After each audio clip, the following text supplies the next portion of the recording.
These guys, absolutely no strangers to the air display and aerobatic circuits, right at the top of their stream. I might have mentioned the two guys who were joined at the hip. Well, these were virtually identical twins joined together, but no, they're not related in any way whatsoever. They're just incredibly talented display pilots, both, of course, reputationally hugely well known throughout the entire world as a result of their involvement with the Red Bull Air Race.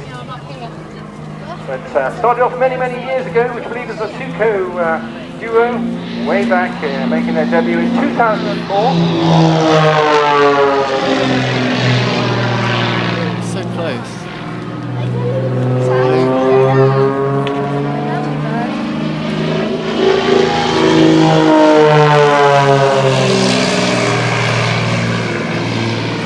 But they started out together actually in 1994. With their SU-26s. I can't bear to watch. One of being team leader.